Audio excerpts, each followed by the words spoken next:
audience. LoveLine may contain sexually oriented content.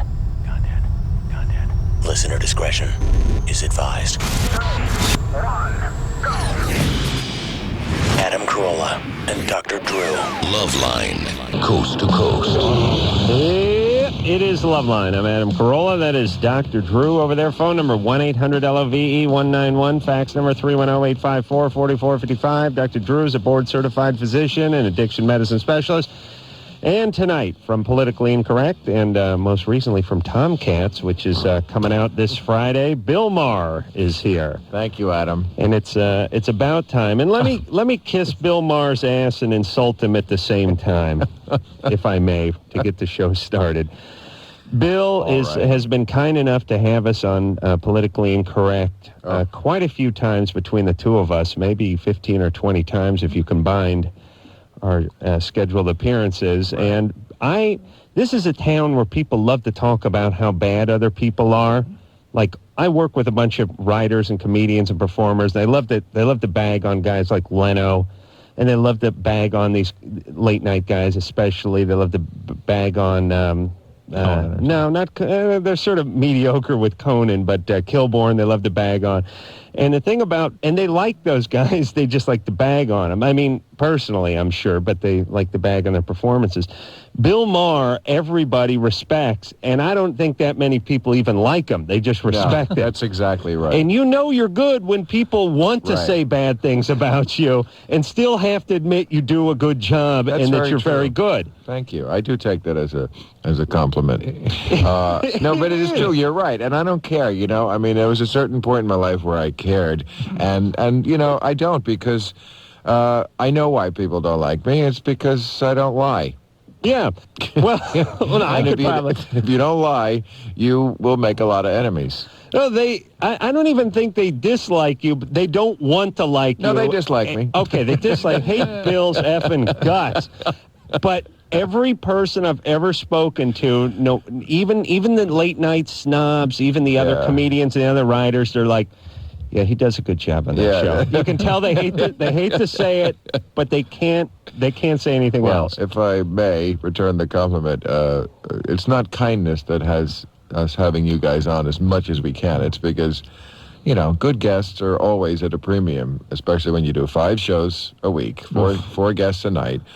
There's never enough good guests, so, you know, we'd have you guys on like every week if we could. That's very kind. But I see that you have this other gig. It's a little radio thing we do. Yeah, and I was also thinking about Bill's voice ringing in my head while I was in the shower earlier tonight, and he said to me last time I saw him, he was like, what do you do that damn radio show for? That's his prime hours. I mean, for Bill, that's hunting time. That's right. Yeah. Checking the traps, as my friend Red Scheidner used to say. Checking the traps, are you? That's right. It is hunting time for Bill between 10 and midnight every weeknight. That is so not every true. single weeknight he is out whoring. It is absolutely true. I am not. I'm out every other weeknight doing that. No. Then he said, why, what the hell are you doing? And he asked us that again tonight. And I think we're probably here for the same reason that you're at PI, which is you're good at it. People appreciate it. And it's in a day and age where you really can't do that much, especially on TV, but on radio too. We both have jobs that offer you about as much freedom as you're going to find in either medium. Right. Absolutely. I was just asking because it just seems like the hours 5 nights a week to be here from 10 to 12 would be so grueling. Well, Drew loves the kids, and I love making fun of the kids. So that's really what I do too. Really why we're here. And so anyway, I mean, you get approached a lot to do radio, and I'm guessing sitcoms and things like that. Where do you stand on all that stuff? Radio more. I mean, I had a whole sitcom life in the 80s, you know. Really? Yeah. I came out here in 83 as a freshly scrubbed young comedian doing the Tonight Show every few months. And, you know, and our goals were always in that era to get on a sitcom. And I did. I got on a show called Sarah in 1985 with Gina Davis. Wow. It was Sarah, Alfre Woodard, Bronson Pinchot and myself played lawyers in San Francisco, and she was kind of a Mary Tyler Moore, of the 80s. And I was I remember being so excited because they said, next week when it premiered, there was going to be a full-page ad in TV Guide. And sure enough, I get the TV Guide, and there's the full-page ad. And under my picture, it says, The Office Creep. Oh, my God. So I played I played the macho. I was doing Ted Knight. Is what I was doing. Yes, exactly. I was stupid and macho, and Bronson was gay, and Alfred was black, and Gina was the lead. It was supposed to last forever, and it went off in 13 weeks. Then I did, a couple of years later, I did a show on Showtime, a sitcom called Hard Knocks. Very few people remember that one. Very few people had Showtime back in 87. 88, whatever it was, and we were detectives, mismatched detectives, if you can believe it. Oh, you mean Mismatched. You guys weren't exactly the same? Exactly. Coffee and donuts. Right. He was kind of a country...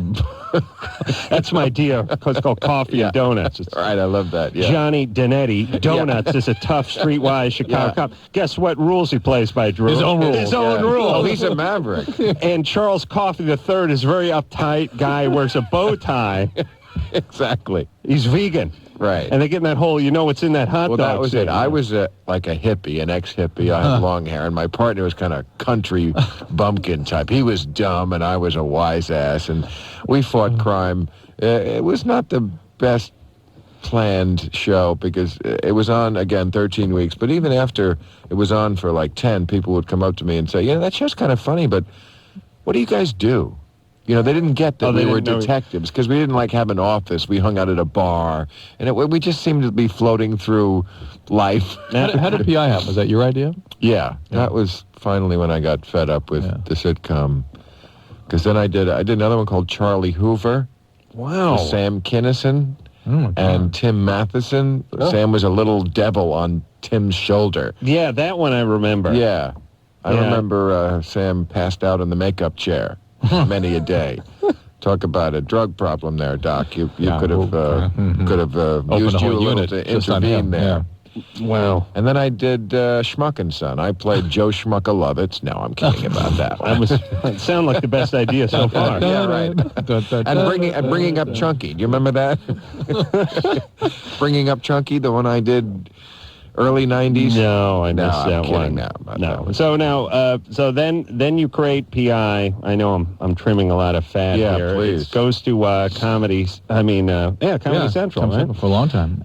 5 years on Comedy. 4 years, wasn't it? It was on Comedy Central 4, and now has been on ABC 4. But what about the people who are having trouble masturbating? Right, we're talking. I'm just asking. We're talking about me, and here's some guy saying, you know what?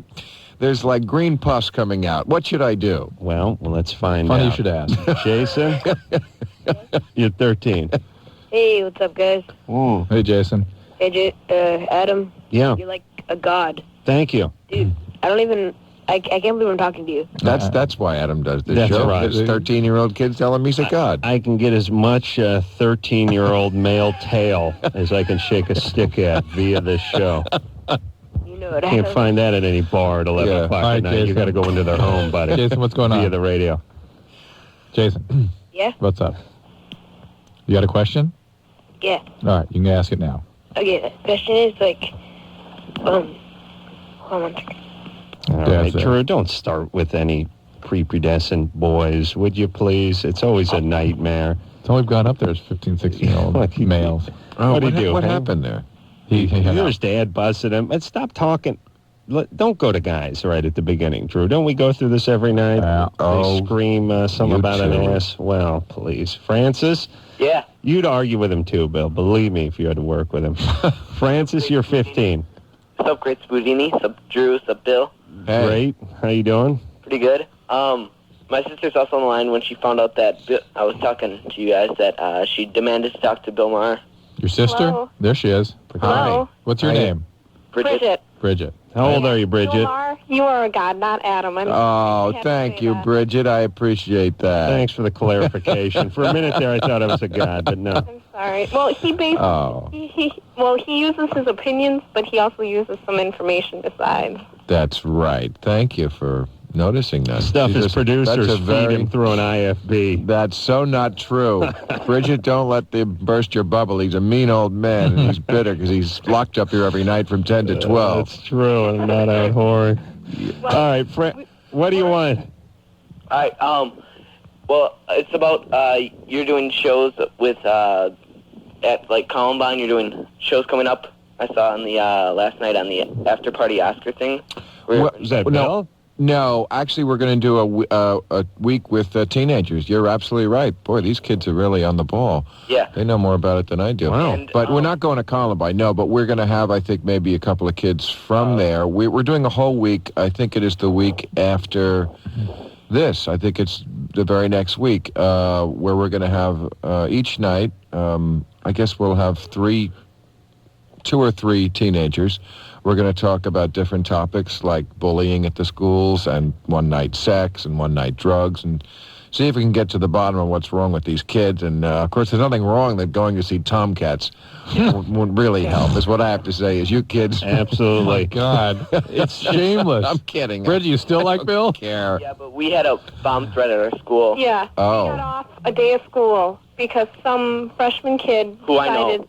I know. Well, anyways, he decided he would pull a bomb scare, and he left a note at like the local athletic club, and he signed a name to it, and they had a little video camera, and it showed exactly who it was. So now we have to make up this day at the end of the school, like Right. like the day of graduation. Oh, when really? we're all supposed to Thank be you. off.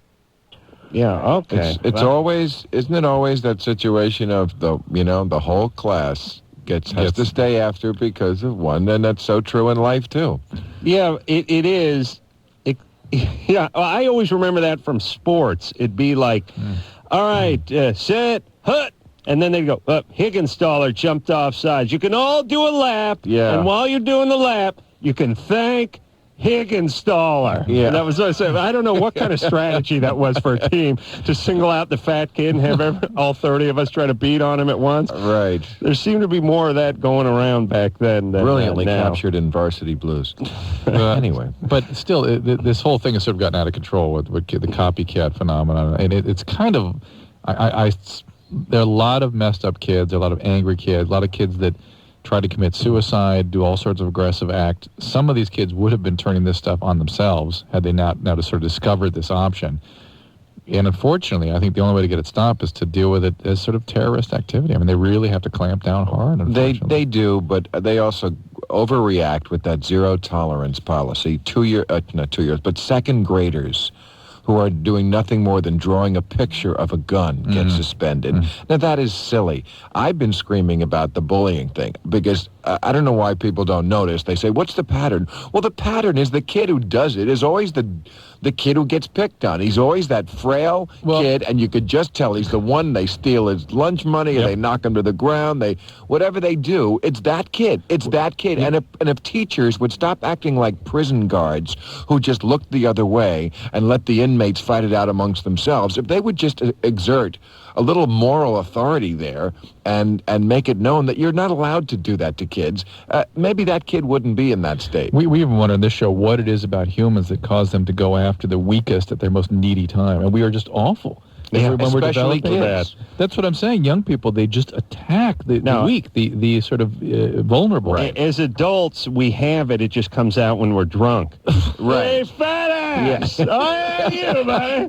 Did you have another sandwich? Yeah!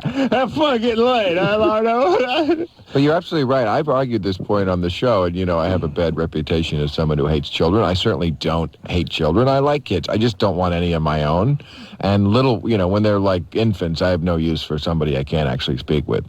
But I've always maintained that I'm a better human being as an adult than I was as a child. Oh, yeah. Because you don't come out with a sense of morality. That has to be instilled in you. It has to be developed. Kids Absolutely. are feral. Remember, what was the book with the kids on the island? Lord of the Flies. Lord of the Flies. Well, no, absolutely. There are 6 stages of moral development. There's no doubt about it. And most people only get through about 3 these days. Really? What are they? It's a guy named Kohlberg developed this theory, and it shows that with cognitive and emotional development, there's a moral development, too. It ends up, the 6th stage is basically Aristotelian. There's principles. Sure. You operate by principles regardless of the cultural or social milieu.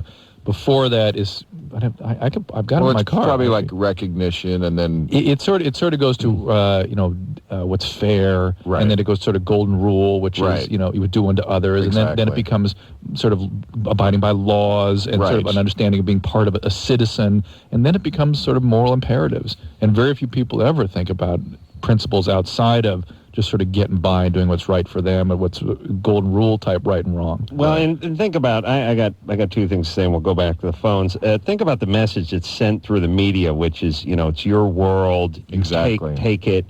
Number two ain't going to work. This world is you, man. It's all about you. You're the man. You take what you can get, and if someone gets in your way, you push them out of the way. There's way too much entitlement I'm going always on. screaming on my show about the fact that people do not have a sense of what a hero is or what selflessness is. That race car driver, when he... Yeah. No, I'm nothing against this Dale guy. Earnhardt. Dale Earnhardt, yeah. But that Congress pastor, as I was just saying, he was a role model, and I'm like, why is he a role model? Why is he a hero? What did he do? Why is Mark McGuire a hero? He does something out of his own self-interest. A hero has to me, include some sense of selflessness. Something you're Right. doing for a greater good than just feathering your own nest. That's not heroic. People are like, I admire him so much. He works out all the time. But what is admirable about that? He's doing it for himself. He wants to look good. Fine, that's not wrong, but it's not heroic. It's No. not to be admired. Yeah, he wants $20 million a year, too. I mean, Yeah, right. those are the fruits of him working out. You're damn right I'd get to the gym if I was Mark McGuire, or gay, because we know the gays love that there's new dudes there. So they get fruits also. Yeah, the other thing I think should be eliminated from schools is the drill team. People marching around, throwing guns up in the air, twirling those wooden guns. Very dangerous message for the kids. I was saying that earlier in the week. Erica, Yeah? you're 16? Yeah. What's up? Okay, so I got suspended for sexual harassment, and I just want you guys to explain to me why it's sexual harassment. What'd you do? Okay, so I used to know this girl, right? And she masturbated with a hot dog. Okay. Whoa. You used to know this girl? Well, I know this girl. And you know for a fact that you saw her masturbate with a hot dog? Oh, I know. She told me herself. She told me that she did. Okay. Okay. Anyway, we used to be friends, and then she totally started talking crap about me and my friends and all that stuff.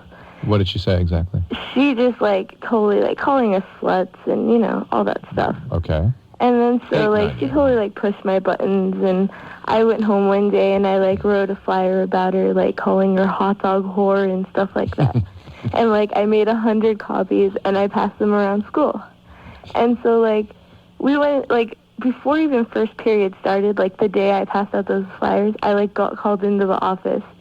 And we had a talk with the principal and everything. And then 3 weeks later, I get suspended for sexual harassment. Now, we had a talk, you and the other girl? Yeah, me, the other girl, and the principal. So at that point, they were holding you both sort of equally responsible for what was going on? Yeah. Well, how did they know you were the author of the hot dog whore manifesto? I guess she figured it was me. And then when I went in there, I admitted to it. You know what I mean? Chicks are horrible liars, by the way. You could crack them so easily. Yeah. Do you have a history of other sorts of behavioral problems at school? No, not at all. Huh? No, not at all. Well, All right, so then they suspended you 3 weeks later because of this incident? Yeah, and they say it's sexual harassment. it is amazing the way everything nowadays has to be fit under some categorization, some societal rubric, sexual harassment. rubric. As if this, whatever it is, it's not really sexual harassment. That used to have a specific meaning, and it should have a specific meaning. Sexual harassment in the workplace is also if you leave your penthouse lying on your desk. Right. Well, that's not really sexual harassment either. It might be rude.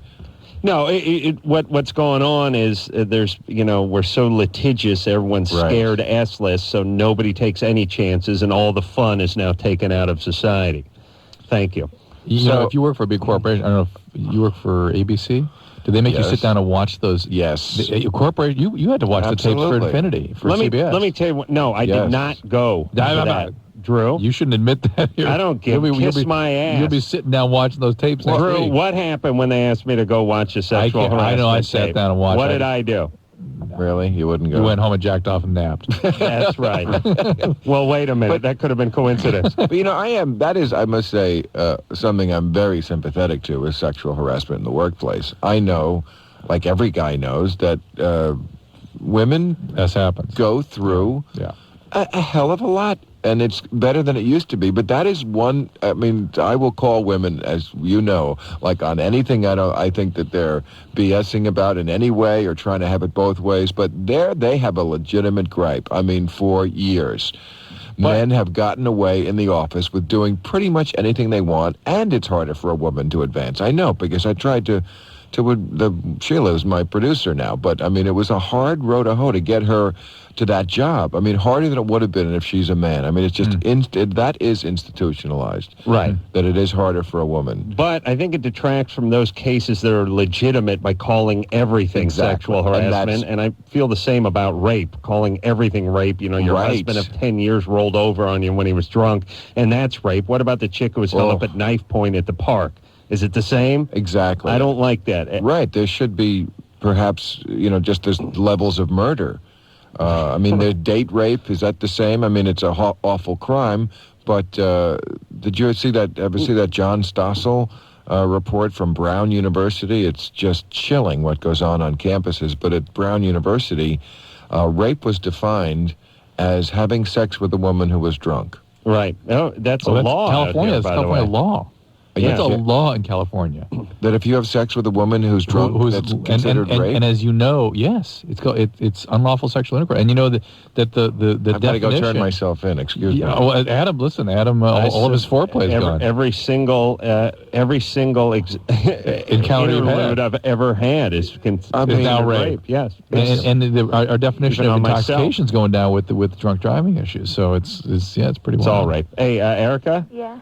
This has nothing to do with Oscar Mayer. Let's get back to... Sorry listen, what's the big deal about suspension? You're not going anywhere but junior college anyway, right? No, but, if I may interject here, and why not? You invited me onto the show. So I would say, we were talking about this last night at the Oscars because we were doing the Erin Brockovich thing, which is, Erin Brockovich comes into that office, and what happens to her? She's hated on by the other women. And I was saying that this is very typical. If a good-looking woman in a sexy outfit walks into the office, the other women right away are going to start hating on her. Right. Men are not like that. Another guy walks in, he's a good-looking guy, so what, whatever. We don't immediately hate. No, guys are like, let's hang out with him. Maybe we can get some seconds. Right, exactly. But I would say, it's a shame to see it start so young, women hating on each other. It's boring for us men, believe me, because it affects us too. Was she punished also? No, she wasn't. Okay. Eric, I just suspect some pieces of the story are missing, that whatever it was, that caused them to adjudicate the way they did. And you appeal it if you want to appeal it. And I doubt that they really meant sexual harassment. They probably meant sort of sexual impropriety or being lewd or misconduct, these sorts of things. And indeed, 100, explicit document about a person's sexual behavior is pretty out there. Right. Yeah. A couple days suspension, no big deal. Happens to the best of us. Not you, though, Drew. No. Drew, what high school did you go to again, just to clear it up for Bill? The Little Lord Fauntleroy School for Albino Hemophiliacs? There we go. He went to Cornell now. Relax. But Friday was casual day. They only had to wear one ascot. All right. Well, we'll take ourselves a little break. Bill Maher's here, and he's talking about Tomcats and, of course, politically incorrect, and we'll be back after this. Hello? Who's this? This is LoveLine. 1-800-LOVE-191. LoveLine will be right back.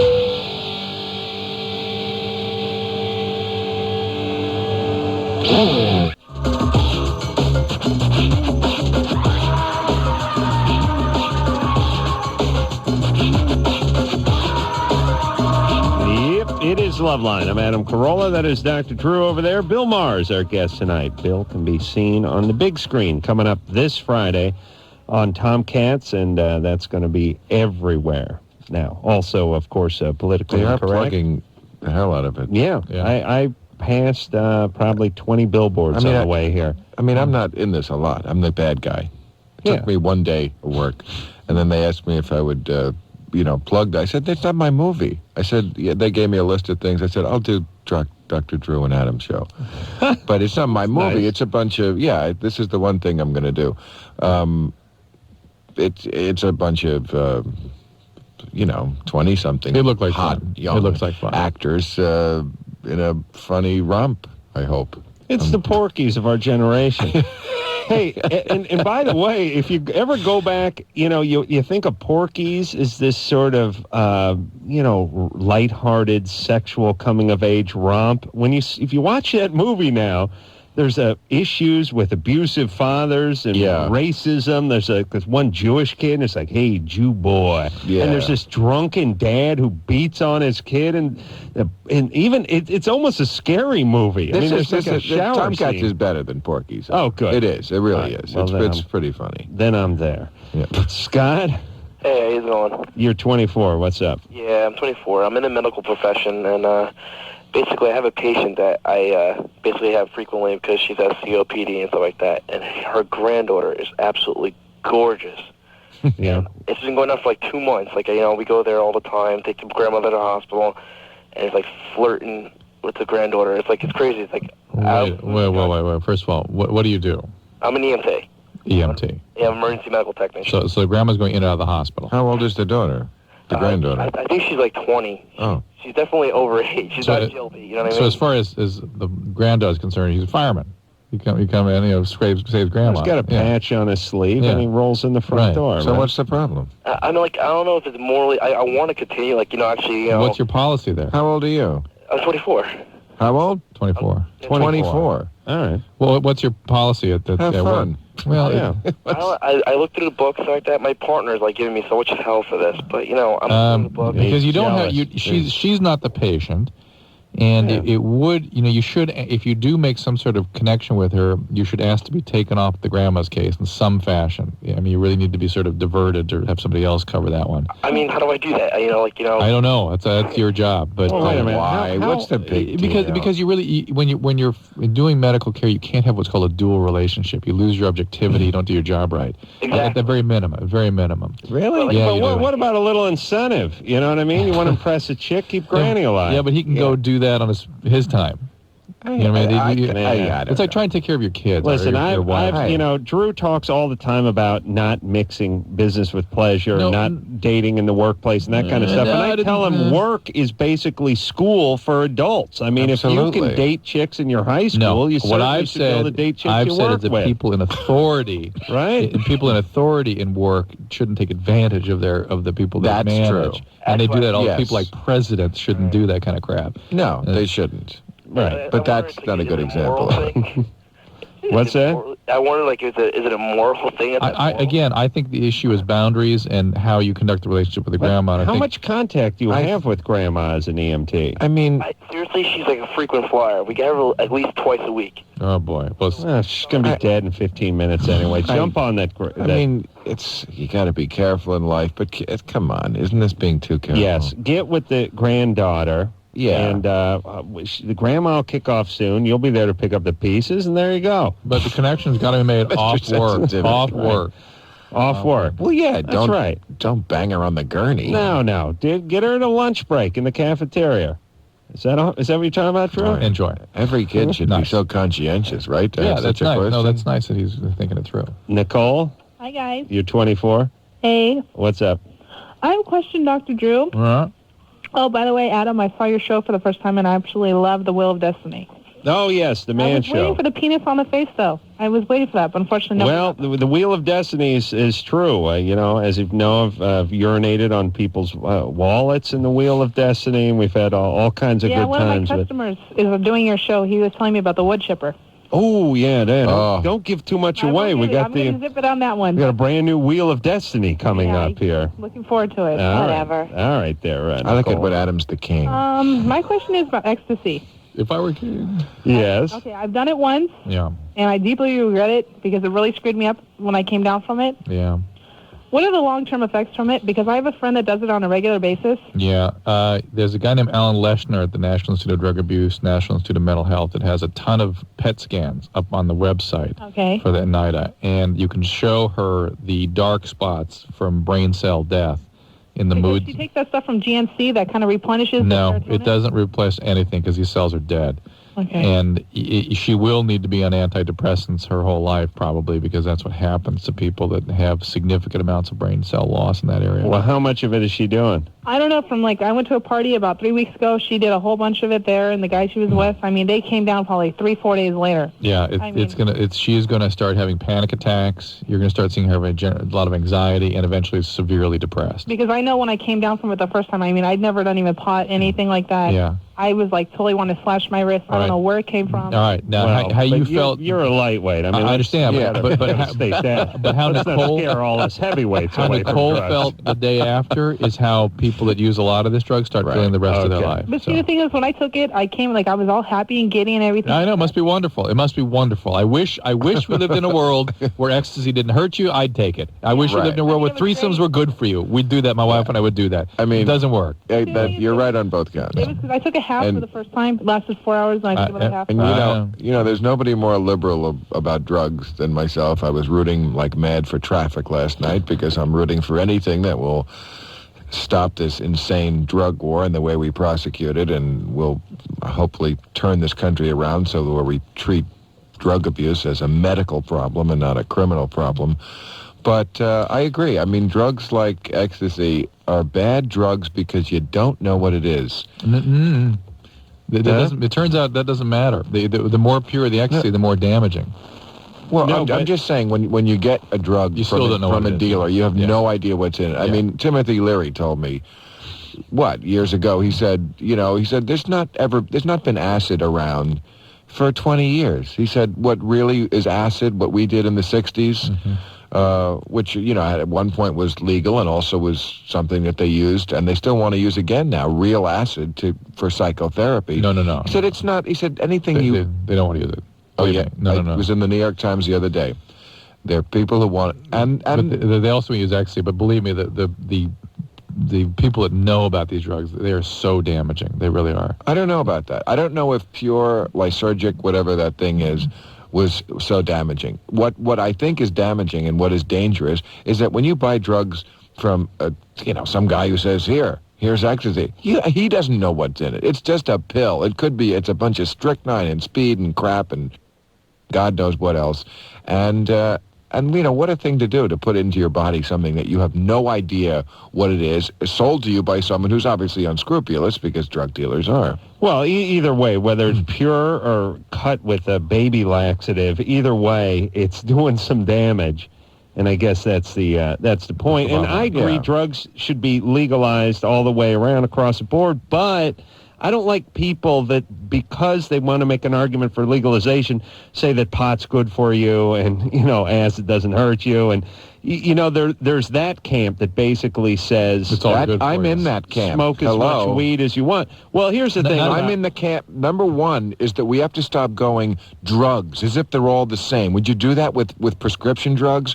Would you put, one very heavy chemotherapy? I agree. I agree completely. I mean, marijuana is a very different drug. It's barely a drug. It's a leaf. It's a flower. It grows in the ground. It's part of nature. That's real different than something some evil guy is making in a lab and cutting and pasting. Well, I mean, you can take a nibble of Amanita phalloides and you'll drop over dead. That's nitrogen. It's a nice, beautiful little mushroom. I mean, but listen, nature creates all kinds of wonderful things. No, Bill. Here's what I want to say. But don't get me wrong. I love the weed myself. As a matter of fact, I'm looking to score from Bill after the show. It's one perk to this gig is you get to head out to the parking lot with Be Real and get some weed from his car for the ride home. Oh, yes.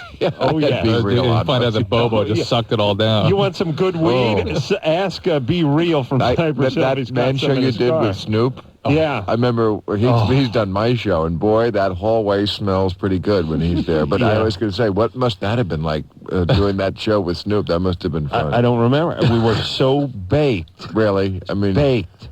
It's like you walk into his house and he's got the bowl right there, right? With the Snoop just smokes weed, nonstop. Yeah, no, that's too much. Yeah, and that could hurt you. We thought we were going to do a bit with him, and then about halfway into doing the bit, me and Jimmy just looked at each other and went, well, let's just get stoned and see where this thing goes. Yeah. And we just got baked with him. But here's what I want to say about weed.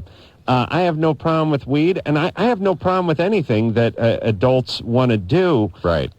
Adults. But let's not kid ourselves. If you don't put down the bong from 14 to 18, you are going to be Absolutely. in a certain state of regression. Oh, Adam, I'm hardcore about what parents can do as far as stopping their kids from taking drugs, because your kids and their drug problems are what is stopping adults from enjoying drugs the way we should be able to, because we are adults in what should be a free society. Right. Because that is the reason why my friend is in jail and lots of people are in jail, because this country uses its citizens as cannon fodder in the war on drugs. And it says anything is okay. It's not about Todd. Oh, right. Todd McFarlane. McCormick. I mean. This country says anything is okay if it keeps drugs away from my kids. Right. And I say that's not okay. Right. Yes. And let me Your ask you kids something. are important, but so is fairness and freedom. Let me ask you something, because it's something I've always been PO'd about with the whole drug thing too, Bill, and I'd be interested in hearing your input on it. I had a friend recently who, the neighbor, he lives in an apartment. He got in an argument with one of his neighbors. Nothing violent or anything. He's a nice guy. Just got in an argument with him. Don is his name. I don't want to give him too much trouble, but he does warm-up on the Man Show. He's just maybe he's screwed now. He's a sweetheart of a guy. Anyway, the deal is a big guy, but he's a nice guy. He got in an argument with his neighbor, and he was sitting back in his apartment. The neighbors called the cops. The cops showed up because the neighbors called him. They walked into his apartment. They found a pot plant, and they busted the guy. They hauled him in. Now the guy's going through rehab. He's got a parole officer. He's getting his urine tested. And I'm thinking to myself, where are the gun nuts on this one? You know those gun nuts who talk about life and liberty and the pursuit of happiness, and if I want to own a gun and I want to be responsible with it and I want to use it to protect my property, I have the God-given right. Why don't I hear these bumpkins perking up when some cops walk into a guy's apartment, pull up some plants that he's grown, for Christ's sake, and now the guy's going through rehab. He doesn't even have a problem. Exactly. Where are the gun nuts on this one? Why don't they pipe up? Where are those Republicans on this one? You're absolutely right. And also, the argument that people make for guns would work perfectly and should work for drugs, because the argument with guns is, look, we can never eliminate all of them. Right. So let's just regulate it in a way that will make them safe. Well, why doesn't that work for drugs? And as a responsible, tax-paying member of society, if I want to do something like own a gun or bong and do it responsibly and not endanger anyone, I shouldn't have anything to fear from the government. And I want to know why. Now, that's a real right-wing Republican gun-toting thing. And those are the first guys who want, they want helicopters to land on your house if you've got a pot plant in your backyard. These people should be on our side. I had a big problem with Robert Downey's bust. You know? I mean, what are the cops doing in Palm Springs? Somebody dropped a dime on him. Well, somebody really probably had to coerce them to go in and do that, I bet you. Coerce them? I mean, push them. I mean, really. Didn't sound like it to me. I would bet that they have other things. Maybe in Palm Springs they don't, but they would have to be like, hey, we're trying to help this guy. We want to take him back in. Please help us. He's a famous guy. That kind of thing. If he's, he's in a hotel room doing drugs, well, that's what he wants to do. I don't see how that is a threat to anybody else. I don't see how that is what this country was supposed to be. No, and listen. The knock on the door. I mean, wasn't that the idea of Magna Carta? That, that we adopted that to this country, that the king's men can't come into your house. A man's home is his castle. That's what that meant. And if his castle is a hotel in Palm Springs, I mean, they're just... I couldn't agree more, and I wish someone would tell the cops, we want you to do what we tell you to do. That's what you do, not what you feel like doing. Yeah, well, but it's not their... not the guy on the beat, but I mean the government. Right. I couldn't agree more. Stop the things that are an danger to us and leave the guys who are endangering themselves alone. Because I don't care if he wants to blow his brains out. That is taken in the criminal justice system for this guy with the pot plant in his living room. He's got a parole officer, you said. He's going to rehab. All this wasted man hours. Yeah, the wasted lives. I mentioned my friend. He's in jail. I mean, this is a great kid. And he's wasting years in jail for no reason, no good reason. All right, we're going to take ourselves a break. Bill Maher for president, everybody. No. We'll be back after this. LoveLine will be right back, so get your problems ready. Ready.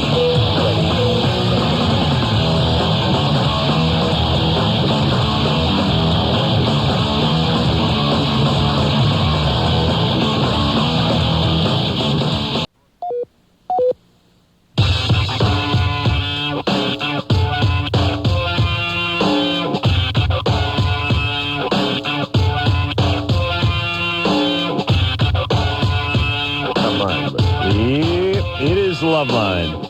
I'm Adam Carolla. That is Dr. Drew over there. Phone number 1-800-LVE-191. Bill Maher is our guest tonight. He's you can find him in a smallish part in Tomcats coming up this Friday. I'm the bad guy. The bad guy is the office creep. This movie. He parlayed that office creep gig into a real career. There would be no suspense in this movie without me. I'm the bad guy. He's scared because I'm going to get him. He better pay me back. That's right. Do you yell at him and call him by his last name? I scare the hell out of him. I'm a big Vegas mobster guy. He owes me money, and he better something before then. Then the girls come in, and unless you can get me Shannon Elizabeth's panties in 48 hours, you are. So that's that in a world where Shannon Elizabeth is.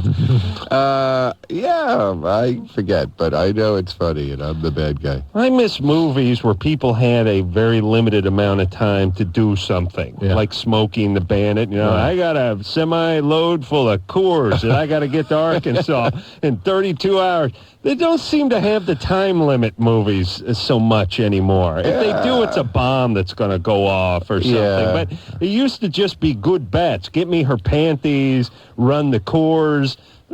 I miss those days. 70s conventions. Yeah, 70s conventions. Well, everything with the 70s is coming back. We got an energy crisis. We got a dumb president. All those, all the retro, Coke movies and stuff are coming back.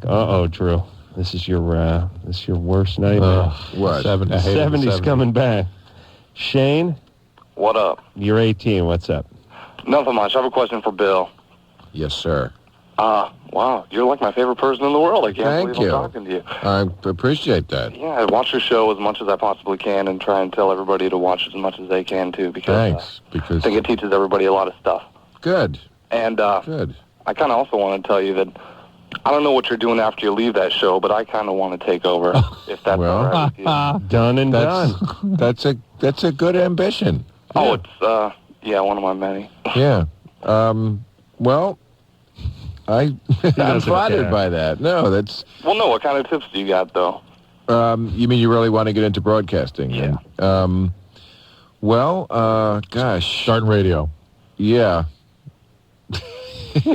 Radio actually is a good place to start. I mean, I don't know. For your show, I would think it is. I'm so removed from the way, I started over 20 years ago as a comedian working at the Comedy Barrel in Cleveland and the look comedy at hoo-has. It's kind of interesting. Let's look at the three of us and the different paths. I mean, right. Nobody studied broadcasting. Right. Nobody studied communications. You're right. Everybody studied a discipline and found their way into media as a way of practicing or applying that discipline. Yeah, I'm always hesitant to give advice based on the past because one thing about show business careers is that they are all unique.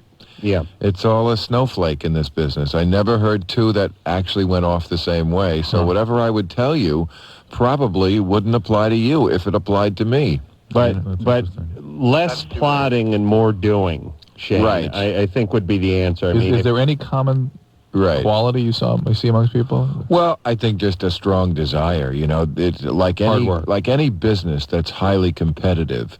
The ones who are not really, really, really after it are going to lose out because there are always going to be those people. I mean, Julia Roberts is a terrific actress, but there's lots of terrific actresses. Why is she where she is? Because she's got tenacity. She wanted it, a lot. Lots of people can sing like Diana Ross, but she wanted it more. And, I think that's a lot of it. Your sanity also is your edge in this business because there's so many crazy people. Oh, you mean, having sanity. Yeah. Being nutty helps too sometimes, at least. It just seems to. Well, you got to be an amazing temporarily. talent to carry the burden of insanity, and some are. Speaking of that, Andy Dick coming up next week, everybody. Seriously? Yes. Speaking of carrying the burden of insanity. Yes, a man who carries at this point. man who carries the burden of insanity very well. Michelle? You're right. Yes. Year 16, what's up? Yeah, hi. I'm sexually active, and I just recently discovered I have a couple dark spots, like really small ones, right inside my labia, and I was scared. Like, I don't know if they were there before. Dark, like just some pigment? Huh? Like pigment? Yeah, but they're darker. Like, have you ever looked inside a dog's mouth? See how sometimes they're pink and Yeah. black and stuff? My Yeah. dog has that. Is it that kind of pigment? Yeah. And they don't Hold on a itch or second. anything. Is it, now you call it a labia, and then Labia. there's a labia, and I've heard people say labia, Labia. and then there's Just then your grandma's going to clitoris, and my grandmother yelled at me Right. because we said clitoris, and she said it was clitoris. And grandma. Let's call the whole thing off. The point is why it seems there's a lot of mispronunciations centered around the vagina. Are people uncomfortable with that? Yeah, you want to correct. In the real world, you wouldn't correct her. You just Hey. let that word go. This poor I girl see. is waiting for Oh, Nancy. sorry. She's got- We got a minute to tell her. I don't think it's anything, Michelle. Are you dark-skinned? No, not really. I'm Italian. Like, I'm kind of not really dark skin, but like olive skin. Yeah, because people with darker pigment, sometimes if there's any irritation, the pigment will become darker or lighter. It sort of varies. Well, I've never noticed it. But you said before. you are sexually active? Yeah. There are not sexually transmitted diseases that cause pigment in the labia, in the labia, and you should be getting pelvic exams regularly anyway if you're sexually active, right? Okay. So it's time to get that, just to get things looked at, to put your mind at ease, and then do the proper screening, because the real issue is your risk for cervical cancer and pregnancy, and that can be taken care of under supervision of a healthcare provider, okay? I'm a layman, Drew, but might it fall off? The dark spot or the labia? The entire thing. The entire vagina might just drop out? Like, Yeah. Yeah, that happens frequently. It's sort of like an engine falling out or something. Yeah. Yeah. I remember once on tour, Barry Manilow came down with vaginitis, and it was just awful. That being said, Bill Maher is our guest. Bill, were you just going to stay for the first hour? I have to get home, Adam. I have my own show to prepare for tomorrow. Right. That's right. After 18 years, he has no idea what to expect tomorrow. All right. Well, But I thank you, and I thank you for this Man Show T-shirt. And I want to thank you, and I think I'm going to see you on your show in the next week or so. No, we I've were been told. trying to get you for the Teen Week because there's no one teens look, and you too. I saw on the board today, Dr. Drew. It was you guys. You're family with us there at PI. So Well, thank you, and we'll see you as soon as we can, and Okay. work it out. Bill Maher, everybody. Thank you. Tom Katz, and we'll see you soon, Bill. okay. LoveLine. 1-800-LOVE-191. Back in a minute.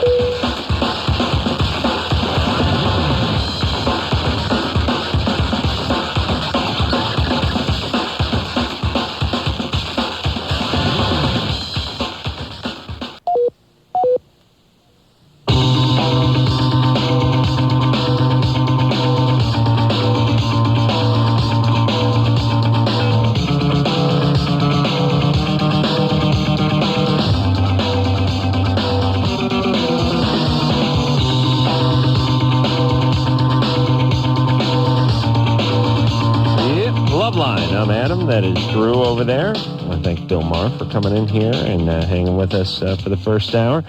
Tom Katz is the movie, and of course, PI, Politically Incorrect, Monday through Friday on ABC at 12:05, by the way, not at 12.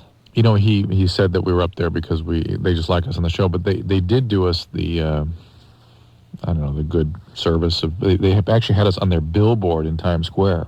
Oh, I You, had me, no and Jimmy, idea. which is bizarre. Doing what? They had, you know how where that NASDAQ sign is, that huge NASDAQ sign. In the middle of it, there's a screen, Yeah. one of those giant screens, and they have advertisements every once in a while for ABC, and they had like Drew Carey show, and they have PI, and they have Bill standing there talking, and then they show clips of the show. We were, you and me and Jimmy, and those were the clips. Really? Yeah. Wow, that's nice. Yeah. It was bizarre. I'm standing in Times Square going, what the? This is bizarre. Drew, he didn't say the F word. No, I didn't. He said, what the? That's nice.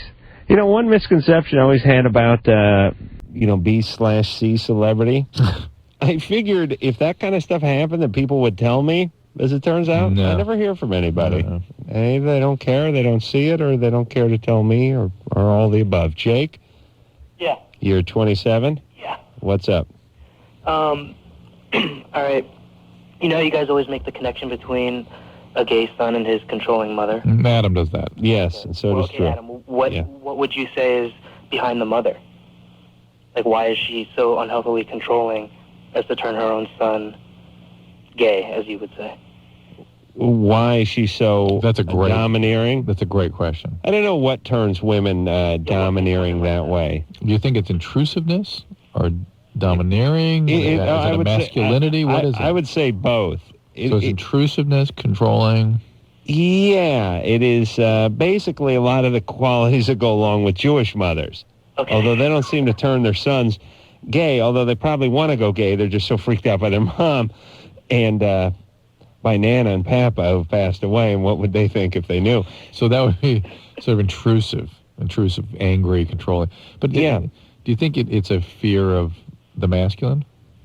Need to control that or suppress that, or that got those mothers where they are? Yeah. I don't know. I mean, let's think of the opposite. Let's think of the women that we talked to that were sexually abused. You would think they would be sort of angry and hostile about men. Yeah, that doesn't seem to fit that one. She was married to a pretty the guy never spoke. My grandfather almost never spoke. Right, and so she sort of wore the pants in the family. Mm-hmm. This is your mother. No, it's my stepfather's parents. I see. Your stepfather's gay? Yeah. Wow. Well, why are you sifting through that wreckage? You know what I mean? Why did he become your stepfather if he's gay? Yeah. No, well, we didn't find out till like a year or two ago. He didn't know? He wasn't really in touch with it? I really don't know. Well, and let me clarify this too. Only a certain percentage of society is turned gay. Mm-hmm. There's a certain amount that comes out of the womb gay. Right. Oh, yeah, I know that. You know what I'm saying? So who the hell knows exactly? But it's interesting. The interesting question is what makes a woman domineering that way? And I think part of it is an intelligence.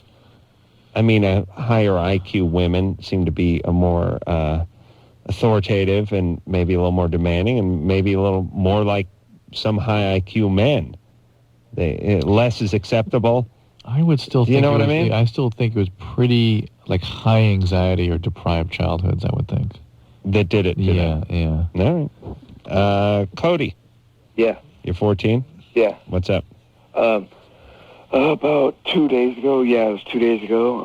I was at my friend's house and we started drinking a little bit, having fun, and it was me, my girlfriend, and my friend, and we started having a threesome, and me and my friend, which is another guy, hooked up during the threesome. And I don't know if I just like thought it felt good or if I like guys or what. Were you completely drunk? No, not totally. Not totally drunk. I knew what I was doing. Mm-hmm. Had you ever thought about him that way? No. Have you ever had any previous experiences with a male? No. You never thought about guys? No, I've had like weird dreams and stuff, you know. Well, what's going on at 14? You're already sort of way down the road of life. I don't know. You guys might want to gamble on me. Yeah, that's kind of what I would figure. Was it with a male? What with a male? That you were sort of sexually handled or whatever happened to you? No. What happened? I don't really know. I just my parents got divorced when I was really young, and I don't know. I don't exactly remember. So you don't remember your childhood? No, not really. What was the predominant theme? A bunch of boyfriends coming through? Yeah. A lot of drug and alcohol use? Not drugs, just alcohol. Okay. All right, so you want to know now what this means? It doesn't. Yeah. It doesn't mean anything. I mean, is it just good times or? No. Well, not for your ass. It's not. No. It's bad times. This is all about alcoholism to me at this point. No. Yes. No. Not that he was so loaded he didn't know what was going on, but This is surviving alcoholic family systems. This is being an alcoholic yourself. This is really, there's a lot going on here, a ton of stuff. Yeah, but Drew, remember the good old days when you'd get loaded and something would happen? Yeah. You know what I mean? Like, the first 100 times I got drunk, something happened. There was some sex, there was a fight, there was a car chase. Well, hey, Drew. Something. Yeah. Cody. I also have another question. I was wondering, this might be stupid, but I was wondering if you can get a girl pregnant without actually penetrating her. Yeah, but it's obviously fairly unlikely. Maybe you have something on your hands or something? Yeah. Yeah, that can happen. Was it, whose semen, his or yours? Mine. Good times. When did this happen, 2 days ago? Yeah. So she still can take the morning after pill until tomorrow. What'd you have? You had a handful of semen and then you put it in her? No, I was just kind of banging her. Makes the medicine go down. A handful of semen? How do I get the pill? Planned Parenthood? Is there a Planned Parenthood locally near you? It's in L.A. Oh, yeah. Call Planned Parenthood. Hey, Cody? Yeah. Don't examine your encounter with the guy so much right now. Just examine your life overall. Right. That's the big issue, is that emotionally there's a ton going on. You're out of control. You're starting to use drugs and alcohol. You're sexually sort of way over your head at 14. You don't know you fully understand your identity even yet. Brain isn't developed enough even to handle these acts you're engaging in. Right. It's not there yet. And you don't know what the hell you're doing. You need some help. I suspect just some sort of professional intervention would be useful. If you're motivated to go to Alateen, AA, that sort of thing would help too. Elizabeth? Hi. Hey, you're 19. What's up? Oh, this is such an honor to talk to you and Dr. Drew. I really respect your opinion. Thank you. When I was 15, I was sexually assaulted and didn't tell anybody for almost 2 years. And during that time, I had been using drugs, and one of them, the drugs I was using was LSD. And I know how dangerous it is now, and I'm wondering, I have a lot of concentration problems, and I'm blocking out stimulants, like, around me as far as noise, and I'm wondering if that caused it, if taking LSD caused it. And what other drugs were you doing?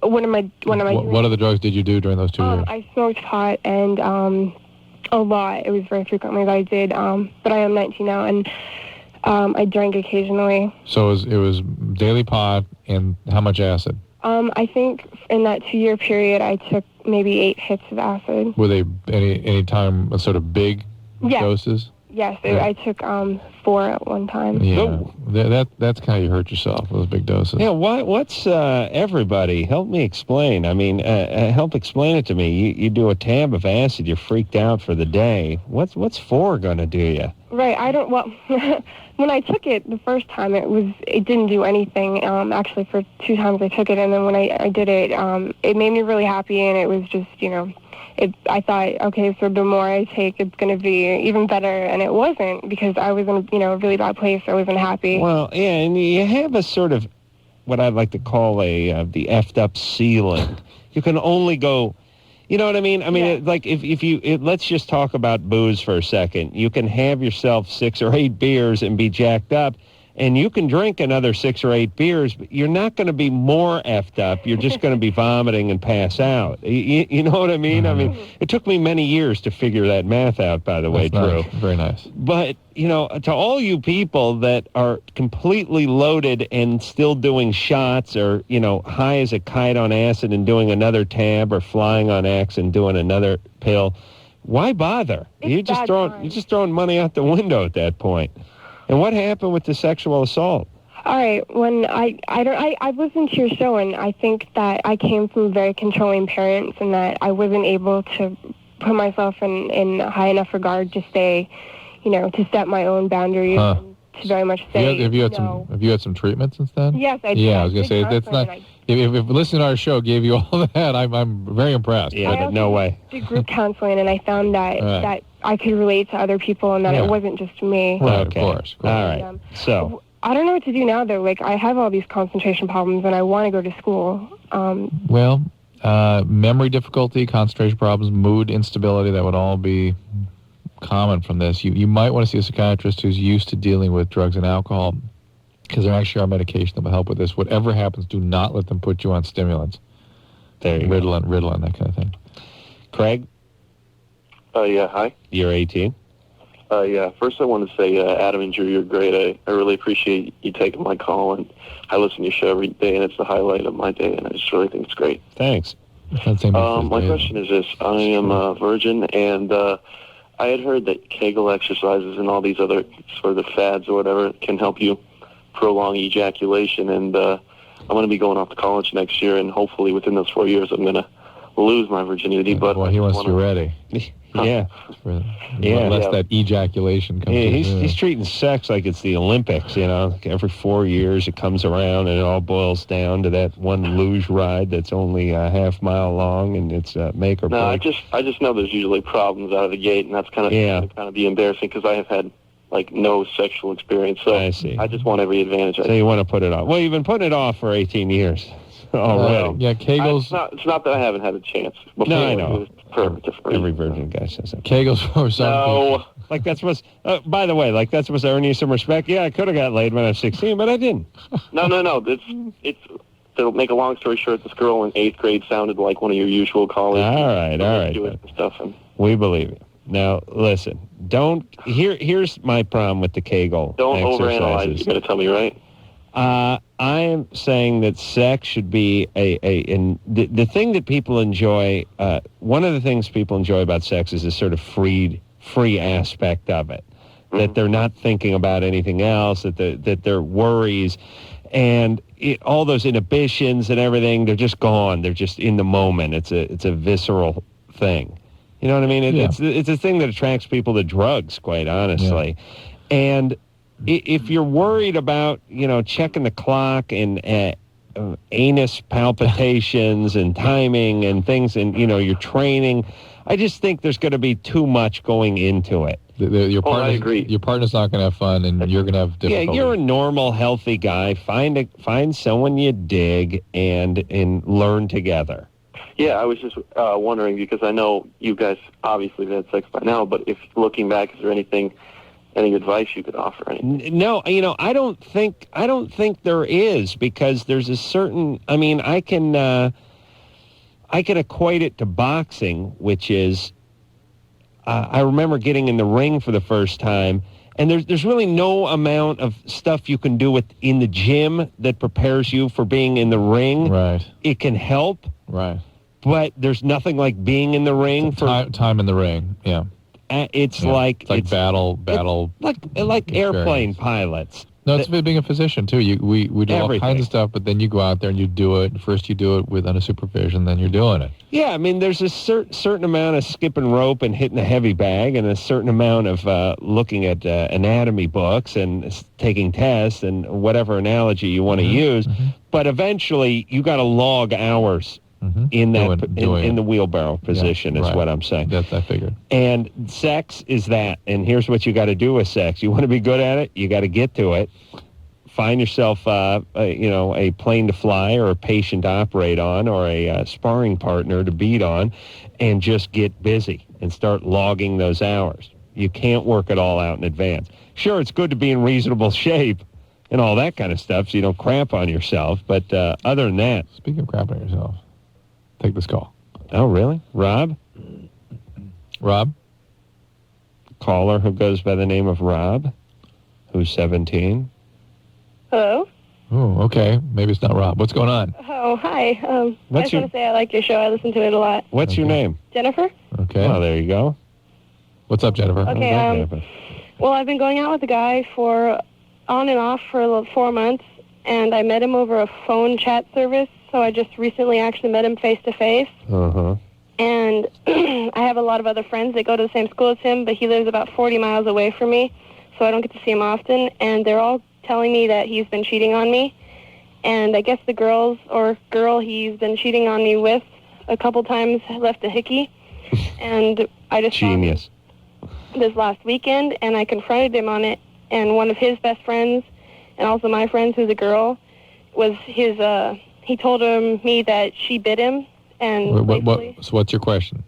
Well, I'm trying. He's plays head games, and he won't let me break up with him. He kind of like. What do you mean won't let you break up? When I got back together with him, he made me promise to not break up with him. What does that mean? Yeah. Come on, he's you're how I old? should have tried that. I'm 14, almost 15. How old is he? He's 16. Oh, I said the idiot. And I really like him a lot. Oh no, don't. Supposedly he Sure, cares about what's me. not to like? He sounds like a dynamite individual. Yeah, why aren't you worth being treated more appropriately? And he really he supposed. I mean, he's bought me jewelry, and I've only known him physically for a week, and he's given me like. What do you mean physically? Diamond necklaces, and he. How does a 16-year-old afford diamond necklaces? I don't know. Well, he's either pimping or selling drugs. Yeah. And he also has a child from a previous He's 16. relationship. What are you, the Hatfields and the McCoys? What's going on with you, Bumpkin?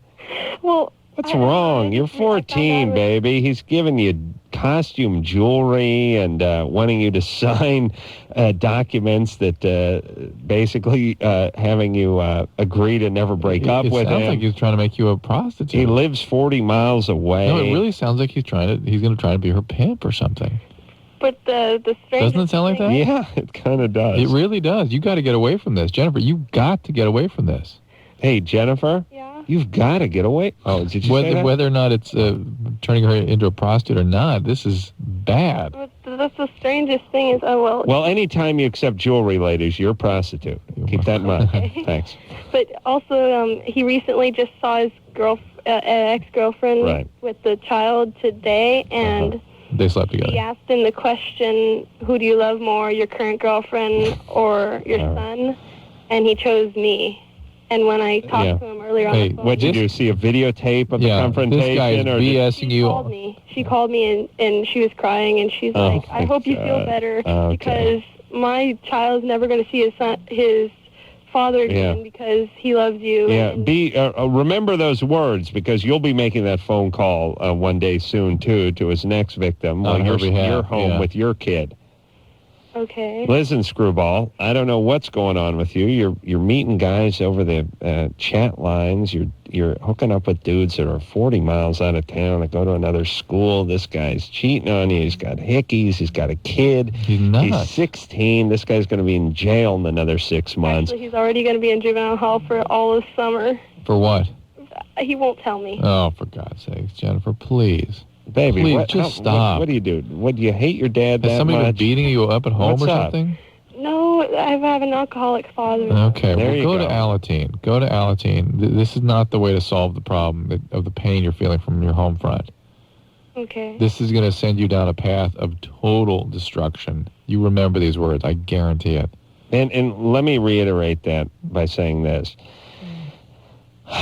Just because it feels like it's what you should do does not mean it's the right thing to do. It means your feelings are screwed up. Do you understand that concept? Mm-hmm. Your alcoholic dad screwed up your feelings. And now you feel like you should be with somebody that if you were normal and your dad wasn't an alcoholic and you hadn't suffered the abuse that you suffered, you would not feel that way. You'd be repulsed by this guy. You couldn't get to the other side of the street fast enough when he came walking down it. There you go. So your feelings aren't normal. It's almost like when you're freaking out on acid and you think you think your dog's talking to you. It doesn't mean your dog's talking to you. It means you're high. Right. Same thing. All right. Alateen, do you hear me? Okay. All right, stay away from this joker. Okay, thank you. All right. Bye. I wish someone I would like to really just clean up the streets by putting bullets in guys like that. I really do. They're just out populating and tying up the court system, really, aren't they? Mm-hmm. I know there's somebody's daughter, somebody's son, and all that. But listen, whose son? And listen, those people don't deserve anything. You want to take a break? Just read it. Rob. Oh, this is Rob. Yeah. This is girlfriend has multiple orgasm and then poops after a while. Well, we'll get to the bottom of her bottom. I beg your pardon. After this. LoveLine with Adam Carolla and Dr. Drew. 1-800-LOVE-191. We'll be right back.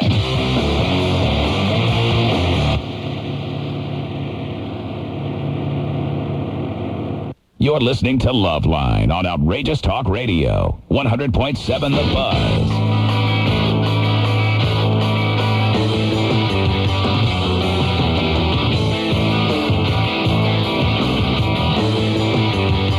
This is Rodney Dangerfield. I'll tell you, the guys here at LoveLine are the greatest. They're the best in the whole world. Now, will you please untie me? There you go. Rodney Dangerfield, one of the nicest guys in showbiz. Ask anybody. He is a jewel, that guy. Oh, yes. Anyone who's ever met him will tell you that. Hey, it's LoveLine. I'm Adam Carolla. Dr. Drew over there. Phone number 1-800-LOVE-191. When we left off, we were going to talk to Rob, who's 17. Hey, Dr. Drew, Adam, I think you guys' shows are cool. I watch the Man Show all the time, and this is my first time calling. Thank you. Me and my girlfriend are really sexual. You know, we do a lot of stuff, and like, she after orgasm, she has like orgasms back to back, and like after orgasm, she just pooped. She says she didn't know what happened. She couldn't control it. I want to know, is that normal? So just one time this happened? 3 times. 3 times this has happened. Ooh. Well, I mean... How old is she? She's 16. Oh. Yeah. It's bad times when you've lost control of the Bombay door at that age. Do you know what I'm saying, Drew? Yeah, because let me tell you, later. You're cramping during orgasm at 16. You sneeze and something's flying out at 30. Yeah. And at 40, the wind blows and you got cramp coming out of you. By 50, the mudslide. By 50, you're just you're leaving a trail out to the car in the morning. And by 80, you're actually bathing in a huge tank of your own fecal matter. You've carved yourself a fecal igloo. You understand, Drew? I want to know, yes. is anything wrong with her? Is it... No. She's dating somebody who smokes a little pot. Rob, you smoke your fair share of the weed, do you? She doesn't smoke. I don't smoke either. Rob. Rob, you got to smoke some weed, bro. I don't smoke at all. You're not cool? Huh? I'm on the wrestling team, track team. All right. Okay. All right, buddy. We're sold. So, let me ask you this question. Yeah. Has she had some kind of diarrhea or something? She had some stomach flu or illness, something that would make it easier. These guys are just so active that she's... Well, I'm just saying that we're all capable of this if under the right conditions. We got hold of, bologna sandwich that turned, and anyone's capable of squeezing a little something out. I doubt it, because it happened 3 times, and it was like, nothing was wrong with her stomach. She was down with it, and it was like, it was like 6 times. 6 times she had an orgasm. And her 6th orgasm. Yes, we were up there for a while, and all of a sudden, I was like patting, back there, grabbing it, and all of a sudden it was like all over my hands, and I went, it couldn't be this much, it couldn't be this wet, and then all of a sudden I looked at my hands, and there it all was. But there it was in a kind of a liquidy form, right? Yeah, but once it was thick, and it didn't come out all the way. It's just crowning a little bit, as the doctors say. Yeah, bad times. She doesn't feel it at all. She said she don't know what happened. All right, you gotta go a little easier on her. Yeah. Stop at 5.5. Yeah. Well, I mean, some women, and God bless them, I've only met a few in my life. When they have an orgasm, it's I don't care if we're in the back of the goddamn Pope-mobile. I'm having an orgasm. Yeah. And I don't care if you hold a bullhorn in my face and my dead grandparents are sitting in the room. I'm going off. And they can just lose control and just go off. Yeah. And when you don't care, you don't care. I mean, it's almost like when people have a seizure. Yeah. That happens oftentimes, right? That's true. And this is, by the time you're getting to the 6th orgasm, you're in seizure territory. Yeah. Oh. Let me just tell you something, Rob. Life is going to all be downhill after this chick. He's going to meet another chick, and he's not going to be able to give him an orgasm, and he's going to go nuts, right? Right. How's that happen? He's going to get the big vibrator out. He's going to be going insane. Eventually, she'll start faking because she's tired of being, worked on like a pitcher's mound. But, I mean... At least that's what I hope happens, Rob. I really do. If there's any justice at all. All right, so she's okay? Should she get worked up there? No, she's fine. All right. Rachel, Yeah. you're 23. What's up? Okay, my boyfriend, actually my fiance, he's had this view, just recently he started telling me that I can have sex with as many women as I want, anytime I want without telling him. Good times. Yeah. But it's just kind of peculiar how, he tells me, you don't even have to tell me about it. How long have you been engaged? About 2.5 years now.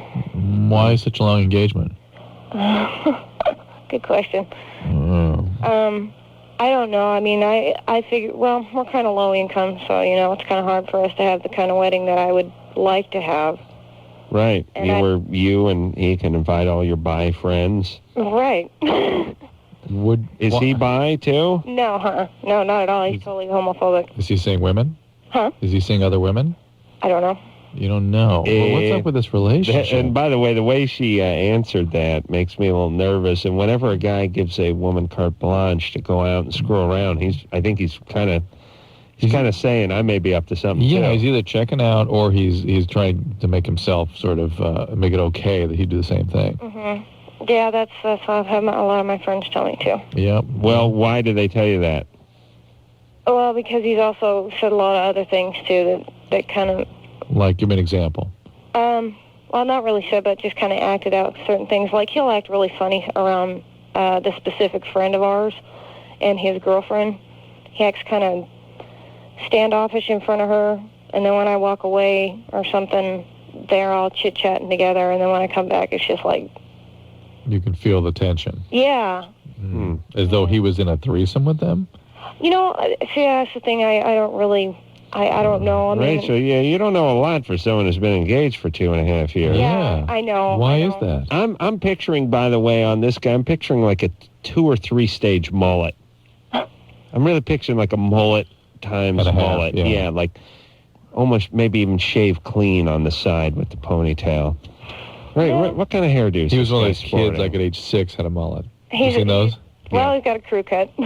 Crew cut. Yeah. No, I never had the mullet going. No, no. Actually, no. All the pictures I've seen of him when he was younger, he never really had that. No ponytail. Long hair, kind of, almost shoulder length. Shoulder length, short in the front, though. All one length, actually. I see. And now he's a crew cut. That's interesting. What's he do? Does he work construction? No, he's public service. What's that mean? Law enforcement. Ooh, law enforcement. Why is he low income? Yeah, why don't you guys have any money? We only get he gets paid like between 24 and 26. It seems like cops make a little bit more than that. That's a real low manpower department. I see. Yeah. All right. Well, let's just examine your situation. He's basically telling you you can go out and do whatever with whoever, as long as it's a woman, and he doesn't even want to know about it. Well, he wants to know about it. I don't have to tell him right away. I see. A little incubation period for your lesbian act, say a couple of weeks. Yeah. Sure. Makes sense. And you're a little suspicious about him and what he's been up to with other folks.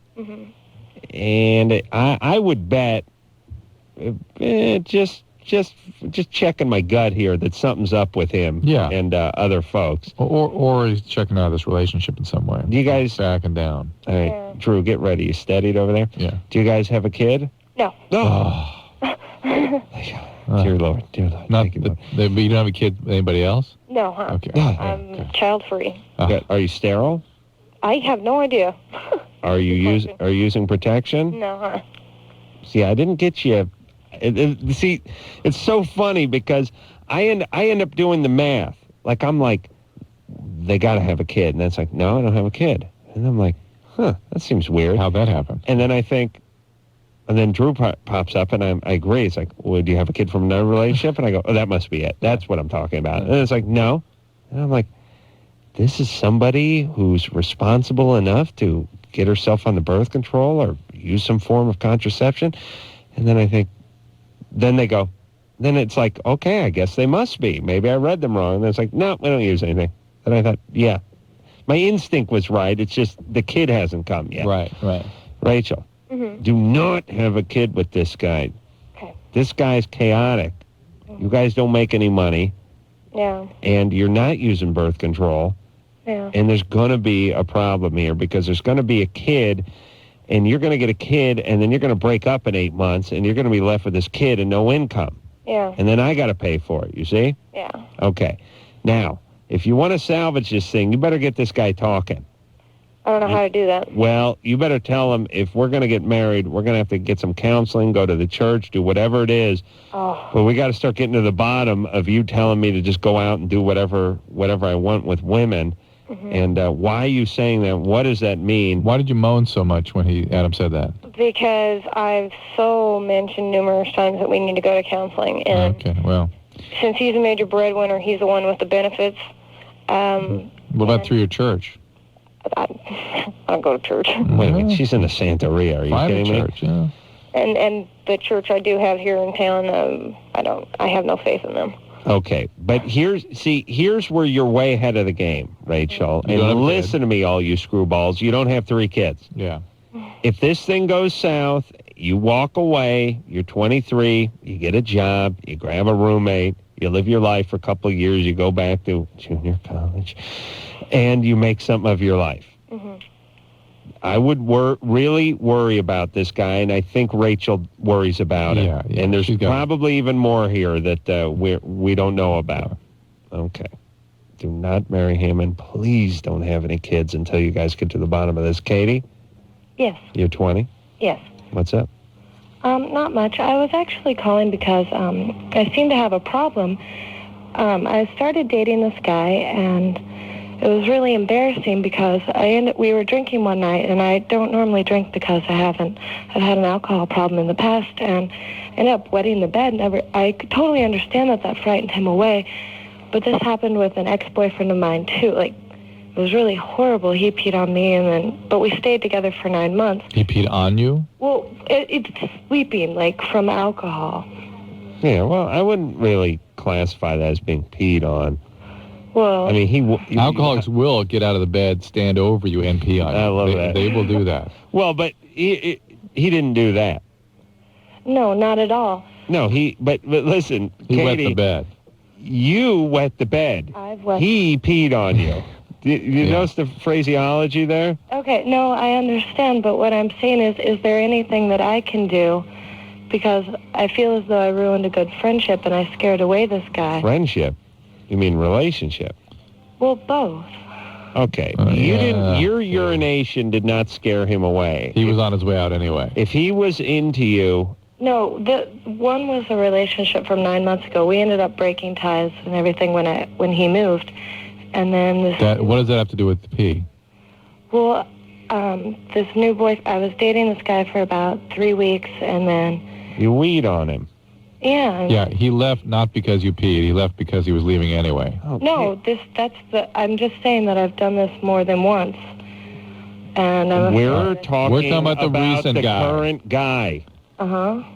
Will you stop going back and confusing us and confusing yourself and hearing anything but the truth? The reason the most recent guy left is because he wasn't into you, not because you peed while you were sleeping with him. Huh? Do you understand that? Yes. Okay. You turn your radio off, okay? Okay, is there anything that I can do? To stop the peeing? Yes. Yes, you can get your alcoholism treated and not drink. If you don't drink, you don't use alcohol, you won't pee. You're listening to the radio. We can't have this conversation. Katie, we're hanging up on you now, okay? Okay. Good luck with your life. All right. Stop drinking, and don't blame the breakup on the peeing, okay? All right. It's the alcohol. Oh, my God. How are people, I mean, what do you do? How are you employable? What goes on? You know what I mean? How do you... Service department. Customer service. Customer service? Yeah. Yeah. Is that what happens? Or front desk at a hotel. You just get a job working with the public? Well, what's the name of that hotel? Or is it meter maid or something? I was in Cincinnati over the weekend and had the most awful experience at a front desk at the... I don't think of the hotel during the break. All right. I want to badmouth them. Good, Drew. Yeah. Drew will seek his vengeance when we come back. LoveLine. We'll be right back. Call on the 1-800-LOVE-191.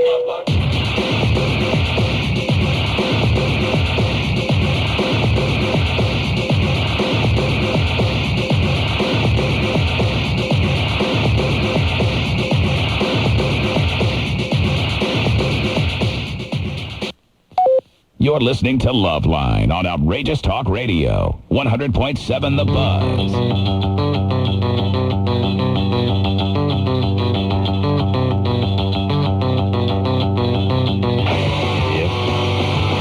Drew! Hey, Drew, when I yell, it means the goddamn show. Drew! Please, it means the show's starting, goofball. What is it with you finishing your stories out there? I know, but the show's starting. That's why I'm yelling. Yes? No, I don't know. It shouldn't be on if it is. Test. There we go. Yeah, go ahead. Oh, it makes it better when you scream, though. As opposed to just doing the intro, and I'd be sitting down by the time you finish the intro. You know my favorite Drew quality as it pertains to radio, though, is when you're talking to a guest, and you've engaged a guest and you're chatting, and I put my headphones on and I go, show's starting, guys. And Drew keeps talking to the guest, and the guest's like, well, screw it, Drew's talking. And he goes to sit there and talk, and then the mic comes on. Beautiful radio. Dr. Drew, everybody. 17 years in radio. Hasn't learned a goddamn thing. Alyssa? Alyssa? Alyssa? Alicia? Alicia. Hi. I hate all of you with your names. And what's up there? You're 17. Yeah, I've been listening to your guys' show forever. God, I just want to... This is my first time calling, actually. Thanks, baby. Yeah, anyways, I was just calling because, like, okay, it isn't even when I orgasm either. When I, like, have sex at any time, there's always this huge amount of fluid that comes out of my body, and I want to know where it comes from. It's just like an abnormal amount. It feels like gallons of water just coming out. Could it be urine? No, it's not. I know it's not. Well, then it comes from the bowels of hell. There's multiple glands in that area, Skeens, Bartholins, whatnot, that can produce a lot of fluid, and some women have sort of an ejaculation. It's just crazy, and sometimes it's bloody. Like, sometimes it's blood, and I've had enough sex that it's not like skin tearing. I understand. That comes from the uterus, and some women have that every time they have sex. It's just weird because it's like it's always, it's all over the bed. And it's fine. Gross. Hey, Is baby. It normal? You just added 10 minutes to the Jack session tonight. You want to shoot for 15, or are you done? Yes, it's normal. Okay. Completely normal. Okay, I'm just making sure, because I've always wondered. I seriously just, like, kept telling my friends, I'm going to call and ask Dr. Drew. Yeah, no. Yeah, if you listen to this show with any regularity at all, you'll know that there's many a call. We field many a call about fluid coming out of women. Yeah, you all think you're freaks, but it's really a one out of every, I'd say 10 or 15 women got a little something coming out of there. Remember one night we actually interviewed a bunch of women that had this thing? Mm-hmm. And we figured that they're having super orgasms or something. No, they really weren't. They just sometimes happened. That's the way the plumbing's hooked up. Well, look at it this way. There's certain guys who drip. Certain guys whose penis dribbles when they get erect. I mean, semen comes leaking. Even then just dribbles a little bit at the comes leaking out of them. All right. What's wrong with those guys? Why does it happen? What do they need to do? Nothing. Other guys. That's the way it works. Other guys doesn't work that way. Lisa? Yes? What's up, Toots? Okay, recently I was living at my aunt's house, and she has like a really bad mold problem, and the mold in her house made me sick, and now I have like toxic levels of mold. Well, what do you mean you were sick? Well, it started out as a really nasty sinus infection, and when we got that cleared up with the antibiotics, I was still feeling like a lot of sneezing and a lot of fatigue. And so you had allergies from molds? Yeah, that's what they decided. Okay, so you have allergies? Yeah. Okay. And allergies? Yeah, so I'm on Claritin now. Okay, so you have allergies. No, it's not a big deal. And what's the question about your allergies? Well, I'm at high risk for cancers now because of the mold. Who said that? My doctor. What kind of doctor is he? He's a toxicologist. High risk for cancer? Yeah, they actually gave me a list of a bunch of different stuff, and I'm supposed to go in for yearly cancer scans. Of what? It's basically my whole body. I mean, like, when it broke down, like, for each type of cancer, the type of scan that they did, and I'd imagine that basically, like, because there was a lot of them that they just have to do a whole body scan. And well, that's not a cancer screen, a body scan. But I don't. What kind of doctor is this? I mean, where are you being treated? What hospital? It's not in a hospital. You want me to tell him his name? No. I mean, this is somebody associated with a university or something? No. He's just a toxicologist, but I know that. Well, what does that mean, toxicologist? He treats different people that have. This is a physician, is an MD? Yeah, he's an MD. And I would suggest you get just another opinion about this, just to see what. It just sounds pretty wild, this whole situation. And actually, I've been to a couple different people. Yeah, but he's the one giving you this cancer screening thing. Yeah. And the total body CAT. You're talking about total body CAT scanning? Yeah. That's limited. That's not real screening. I mean, they'll screen your lungs, your pancreas, and things. But then, why are you doing that? I mean, I haven't actually gone in for it yet. I'm just starting treatment. It's a yearly. It takes a whole year to detox from it. Yeah, I suggest you go to a university and get another opinion about this. It just sounds a little bit wild. A little bit wild. Hey, you know why I'm the world's biggest a-hole, Drew? Because whenever I see somebody who has a lot of allergies or claims to be allergic to a lot of things or has chronic fatigue syndrome, Epstein-Barr virus, or even people who wear glasses, I always go pussy. None of my friends got any problems. No, that wouldn't happen to Chris or Ray. Your friends are run over by cars. Yeah, they got real problems. People actually trying to kill them. Even that doesn't work. Yeah, it's always the same person. That's why I'd be the world's worst doctor. I really would. I'm sure there's something legitimate here, but if one of my friends said they had a problem with mold, they'd get made fun of until they were better. Or you'd throw poo at them. Ooh. Take this mold. Robert. Caller goes by the name of Robert. Is 14 years old. Is he sleeping? Let's hear. Yeah. No. He wants to know, the question is why I have a problem with ROTC. And that's, let's see. ROTC is Officer Training Center, what the hell's, camp? Yeah, what's the R, though? I used to know what it stood for. Register? Right.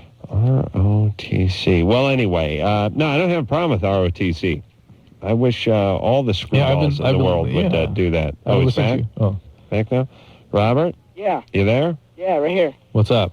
Nothing. Just early on the show, I heard you say about tossing the rifles and stuff, how that isn't good for the students. Yeah. That's the drill team. Some of the girls. Yeah, those fake wooden rifles. It just seems like a bad plan if you're trying to keep guns out of schools to, during the halftime of the football game, have those guys up there with those 2x4 mock-ups of the M1, throwing them over their shoulder and tossing them in the air. Yeah, it seems like a mixed message. That's all I'm saying. Yeah, it's like an exhibition team. I'm trying out for that, too. Right, but I would think if guns were something you didn't want to bring into schools, then marching around with them at halftime, it just sounds like a bad plan. Put it this way. You don't want to have drugs in your schools. Would you give these guys bongs and have them go up and down the sideline spinning the bongs over their head? No. And so you make the argument, and you go, I'd like to make this argument. Hey, it's a fake bong. It's just a mock-up bong. Well, it's a real bong, but the carb doesn't work.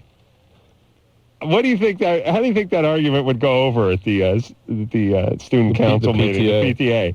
They're not real bongs, sir. They're fake bongs. They're styrofoam. They're just painted up. That's not even water. That's just blue paint suggesting the water line. And the smoke, well, that's just dried ice. Just a mock-up. Just a mock-up. What's the problem? What do you call it, a color guard? Yeah. I'm just, I don't really care if they spin around the M1-shaped 2x4s, but I'm just saying there's a certain irony in it. That's all I'm saying. Agreed. All right. We'll take a break. We'll be back. LoveLine will be right back. LoveLine will be right back. LoveLine will be right back.